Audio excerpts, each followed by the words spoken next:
Sige mga magagandang makabayan ko, sa buong kanluraning mundo, at lalo na sa mga mahal kong Aussie. Sobrang proud ako sa inyo. Sobrang saya ko na nagising ang mga Australiano sa pinakahuling sandali. Hindi hahayaang pabayaan ng mga Aussie ang kanilang bansa na bumagsak tulad ng mga kababayan nila sa Britanya. Pero hindi ito pambabati ko sa mga kapwa natin Briton dahil, alam mo, naloko sila. Nalinlang sila. Nabigla sila. Ang Inglaterra ang unang bansang naging biktima ng malawakang ideya ng multikulturalismo. Kahit na malalim ang ugat ng imigrasyon sa lahat ng kanluraning bansa. Pero iba noon ang imigrasyon. Iba ang dating kahulugan ng imigrasyon noon. Tingnan ninyo, Australia ito mga kaibigan. Broadmeadows ito. Ang Broadmeadows ay isang suburb sa Melbourne. Lubos na napuno ng, pasensya na, mga Muslim. Tingnan ninyo ito. Tingnan ninyo ito. Tingnan ninyo ito. Tingnan ninyo ito mga pare. Naalala ko ang Ilford sa London. Silang ang London Tower Hamlets. Ano ba to? Tingnan ninyo ito. Hindi ito yung typical na... Alam mo yun mga moderatong Muslim. Anong klaseng mga bata? Anong klaseng henerasyon ng susunod na henerasyon ng mga Australiano ang kanilang palalakihin? Ilan sa kanila ang magiging mga mandirigma ng ISIS? Ilan sa kanila ang magdadala ng sama ng loob na binumba ng mga puti ang mga bansa natin? Kaya, alam mo yon, may karapatan tayong gumanti. Pero may isang babae na humaharang sa kanila. Tingnan niyo ang babaeng ito. Ito si Pauline Hanson mga kaibigan. Tingnan niyo siya. Panoorin niyo kung paano siya gumalaw. 72 taong gulang. Tingnan niyo kung paano siya umariba. Ang galing niya! 72 na siya. Ina nyo, puno ng sigla, mahalang bansa, at ipinaglalaban ang mga pinahahalagahan ng bayan. At ginugulo niya ang buong pampulitikang establishmento ng Australia. At siya, well, para nahulaan ko na ito. Isa, hindi naman talaga siya mismo. Sinabi ko na kailangan magkaroon ng isang partidong makakanan para tapusin ang kabaliwang ito. Yung klase ng kabaliwan na ipinakita ko lang sa inyo. At si Anthony Albanese ay dinala lang ito sa panibagong antas. Halos 4 na milyong tao ang pumasok sa Australia mula noon.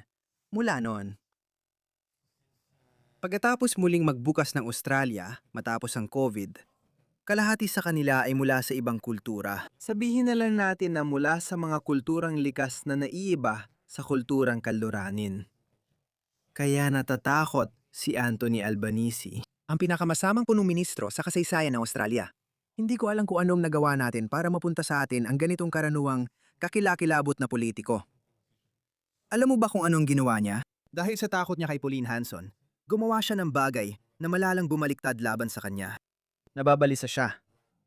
Inili ni Anthony Albanese sa mga taga-suporta ng Labor na magsimulang mag-donate ng $27 piso para maiwasan na ma-convert ng One Nation ang pag-angat nila sa mga survey tungo sa mga puwesto dahil nangunguna sa mga survey ang One Nation ni Pauline Hanson. Sa tingin ko, pinapalawak na niya ang kanyang kalamangan. Kaya bumawi si Pauline sa paglulunsad ng Fire the Liar fundraiser alas 6 ng umaga. Noong Miyerkules, na may mungkahing halaga ng donasyon na nagsisimula sa $29. Hulaan mo? Pagsapit ng alas 6 ng gabi, pagdating ng Huwebes, kaya mas mababa sa 24 na oras o sa loob ng 24 na oras, sinabi ng One Nation na nakalikom sila ng mahigit $2 milyong.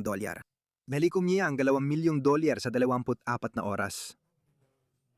Walang nakakaalam sa nangyari sa fundraising ni Anthony Albanese laban sa One Nation. Kasi hindi ko alam yung mga hikahos, mga sosyalista, yung mga umaasa sa Centrelink. Sigurado akong wala silang pera. Gusto mo bang makita ang sagot ni Anthony Albanese? Ito ang sagot niya. Ang pathetic, sobrang pathetic. Mga pare, hindi ko alam kung anong ginawa natin para mapunta tayo sa ganito. Pinakamasamang punong ministro sa kasaysayan ng Australia sa pinakamasamang panahon. Makinig kayo sa kanya. Alam ba niya na sinampal? Alam mo ba? Higit sa $1 milyong. Alam mo, gusto mo ito. Isa itong halimbawa. Na mo na slogan na inilalabas. Naglabas siya ng mga slogan at siya rin ang nagsimula nito. Sinabi niyang dapat pigilan ng One Nation na mapakinabangan ang pag-angat nila sa mga survey para manalo ng mga pwesto. Pero walang nangyari. Ay hindi sapat at pwedeng sabihin ng iba ang lahat ng ito. Oh, pare. Nababanggit ako sa media. Tingnan mo, nanginginig at nauutal siya. Hindi niya masabi ng maayos ang salita. Sa madaling sabi, isa itong patalastas para sa kanilang kampanya sa pangangalap ng pondo. Isang libreng patalastas sa isa sa mga pangunahing publikasyon dito kahapon. Magpapatuloy na tunay na maging interesado sa paggawa ng pagbabago sa buhay ng mga tao. At iyan ang aming pagtutuunan ng pansin. Sige, pakinggan natin ang sagot ni Pauline. Magandang gabi, nasa Perth ngayong gabi si Pauline Hanson ng One Nation at bukas siyang makipagtulungan sa mga liberal para bumuo ng gobyerno. Kasabay nito, may espekulasyon na magbibitiw na si Ministro ng mga Serbisyong Koreksyonal Paul Papalia sa lalong madaling panahon. Isang hatbang na magdudulot ng espesyal na halalan na susubok sa One Nation dito sa Kanluran. Nagbubukas ang oportunidad sa kanlurang Australia para sa One Nation. Dumating si Leader Pauline Hanson sa Perth ngayong hapon. Dito mo ito gagawin? Kung hindi, pagkatapos naming magtanong ng ilan dito, lalabas na ako. Naglakbay sa kanluran na may maagang panawagan sa botante. Pagkakataon itong bawiin ang bansa, itigil ang malawakang migrasyon at suportahan ang maliliit na negosyo, industriya at pagmamanupaktura. Sabi ng Premier, malugod na tinatanggap si Senadora Hanson sa WA. Pero doon na nagtatapos ang mga magagandang salita. Ang One Nation, puro salita lang sila, hindi ba? Pero wala naman silang mayaalok. Wala silang mayaalok sa mga taga-kanlurang Australia. Paano naman ang pagsalba sa Australia? Paano masisiguro na protektado at prioridad ang mga pagpapahalaga ng Australia at naipapatupad ng walang pagsisisi o kahihiyan? Paano yon? Sa palagay ko, wala nang mas mahalaga doon. Kung wala ng Australia, wala nang importante. Hindi na mahalaga ang politika o implasyon. Kahit ang ekonomiyang winasak ng palpak na gobyernong ito, wala ring saysay. Nagiging pangalawa at pangatlo na lang ang lahat ng isyong iyon kung hindi makaliligtas ang Australia. Kaya talagang tinutumbok niya ang pinaka-fundamental na aspeto ng pagprotekta sa paraan ng pamumuhay ng mga Australiano. Ang mga politikong matagal na sa posisyon, paulit-ulit lang ang luma at walang kwentang kwento. Baka may saysay pa yan. 15 taon na ang nakaraan, pero ngayon, wala na. Australia. Ang kanlurang Australia at Queensland ay magkaayon talaga, pero ang mga tao sa buong bansa ay sawang-sawa na talaga. Sawa na rin ako. Hindi inaalis ang posibilidad ng pakikipag-alyans sa WA Liberals. Tungkol ito sa pagtutulungan para mapatalsik ang nakakalason na gobyerno ng Labour Greens. Iyan ang layunin ko. Mahalaga ito mga kaibigan. Sa palagay ko, may nabasa akong headline kamakailan. Ang tradisyonal nating pangunahing partido na kunwari ay konserbatibo, ang koalisyon na binubuo ng mga liberal at ng nationals, ay lumihis din pakaliwa. Unti-unti silang lumilihis pakaliwa, gaya ng sa UK. Dati, may gitnang kanang partido, pero lumihis din ito pakaliwa matapos si Tony Blair. Ganito rin ang nangyari sa Australia matapos kay Tony Abbott.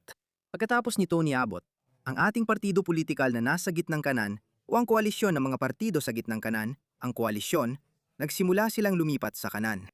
Dayunpaman, ang bagong leader ng koalisyon, si Angus Taylor, na alam mo na parang bumaba na sila sa 3 pwesto sa mga survey. Kakaanunsyo lang nila na, oo, maaari kami magkaroon ng preference deal kasama ang One Nation. At sinasabi ko na yan, at sa tingin ko, ito ay isang bagay na kailangan ding mangyari sa UK. Ang Reform, Restore at ang mga Tory sa UK ay dapat isantabi ang kanilang mga pagkakaiba. Kapag dumating ang panahon, kailangan nilang bumuo ng koalisyon kung gusto nilang maibalik sa ayos ang kanilang bansa. Kalimutan nyo na ang maliliit niyong pagkakaiba. Alam nyo, may mga issue si Nigel Farage kina Rupert Lowe at syempre kay Kemi Badenoch at iba pa. Kalimutan nyo na yon. Masaya ako na sa Australia kay Pauline Hanson. Wala tayong ganong sitwasyon. Bukas si Pauline Hanson sa pagkakaroon ng kasunduan. Dahil dito sa Australia, sa konteksto ng Australia, kailangan natin ng magandang preference deal. Dahil may preferred party system tayo. Kaya kahit na si Pauline Hanson, sa tingin ko ay nasa 32% siya ng boto ng publiko. Pero kapag inilagay na sa two-party preferred system, bumabagsak ang One Nation. Kaya kailangan nating magkaroon ng kasunduan sa preferensya kasama ang koalisyon, kung nais nating iligtas ang Australia at mapatalsik ang nakakahiya at kaliwang gobyernong ito. Masaya ako na tama ang ginagawa ni Pauline at dapat siyang bigyan ng nararapat na kredito. Dapat din natin bigyan ng kredito si Angus Taylor. Kitang-kita na handa siyang pumangalawa na lang para sa ikabubuti ng Australia. Mahalaga ito mga kaibigan. At masaya akong makipagtulungan sa kahit sino na gustong makamit ang layuning iyon. Nangyari ito habang nananawagan ng oposisyon na magbitiw ang ministro ng Serbisyong Koreksyonal. Walang naging pagundad sa tungkuling ito at lalong lumala ang sitwasyon sa pamumuno ikapilano. Hindi pinatulan ang kinatawan ng Secret Haba. Tinatanggihan ang mga alegasyon na balak niyang magbitiw sa pwesto, isang hakbang na magdudulot ng espesyal na halalan sa pwesto sa timog ng mga suburb. Palaging gumalabas ang tsismis na yan kada ilang buwan, kaya hindi ko yon pinoproblema. Haka-haka pa lang ang espesyal na halalan sa Sacred Harbor, pero nag-aatubili pa rin ang mga botanteng nakausap ng 9 News tungkol sa One Nation. Kung makipag-partnership sa Liberal o sa koalisyon, baka ikonsidera ko ang kandidato depende sa iniaalok nila sa publiko, pero hindi. Pero sabay kaming nag-aalala sa mga pulisya niya sa imigrasyon. Hindi lang talaga ako tagahanga. Hindi na talaga ito ang trip ko. Pasensya na. Masaya ka ba sa mga pangunahing partido? Hindi ko rin sasabihin yan. Hindi talaga ako masaya sa kahit alin sa kanila. Pero sigurado hindi ako boboto para kay Hanson. Nasa Midlands si Hollywood Smith ngayong gabi para sa talumpati ni Senator Hanson sa puno ng pagtitipon para sa pangangalap ng pondo. Holly, sinalubong ng mga nagpoprotesta ang leader ng One Nation. 12-12 nang o daan-daang tao, Michael, at hindi sila natatakot magpakita. Oo, mga 200 ang mga siraulong woke na ito. Sino bang may pakialam? Umugong ang mga bumayon na maaring ibig sabihin ay kararating lang ni Senador Hanson. Ang mga protestang ito ay inorganisa ng WA Socialists at WA Greens. May mga nagprotesta na naglakbay mula sa iba't ibang bahagi ng bansa, dala ang mga placard na may nakasulat na ang rasismo ay hindi makakabayad ng upa at pag-asa hindi galit. Pag-asa, hindi galit. Saan na natin ito narinig mga kaibigan? Pare-pareho lang ang grupo sa buong mundo. Tingnan ninyo, ito ay sa UK. Pakinggan at tingnan ninyo sila.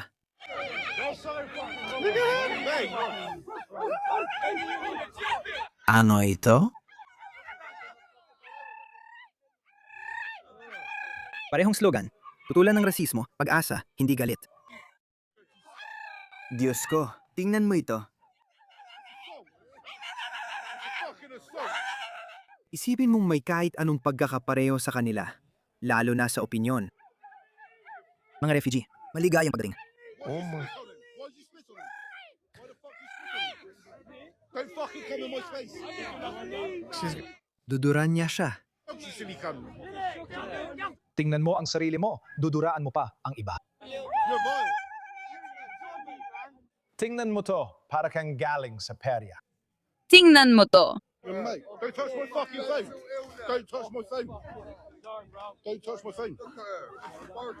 Mga pare, sila ba talagang dapat alalahanin? Sa tingin ko, hindi. Tingnan niyo sila. Pro-Gaza na grupo. Sorry that man, listen. Nakakadiri ka? Pumapasok sila at ginagahasa ang mga babae natin. Oo, tama yan. Tingnan mo siya. Mga lalaking pumapasok. Ginagahasa ang mga babae natin. Kasalanan mo yan. Look at you. This is what we got to put up with.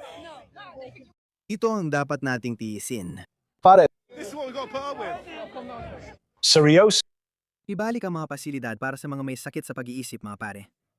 Ibalik ang mga mental asylum center. Sa totoo lang, masaya akong iulat ng may kumpiyansa, sinasabi ko sa inyo, na ang Australia ay hindi dadaan sa parehong landas ng pagpapahamak sa sarili na dinaanan ng ibang mga bansa sa kanluran. Nagigising tayo sa tamang oras. Sakto na sa tamang panahon.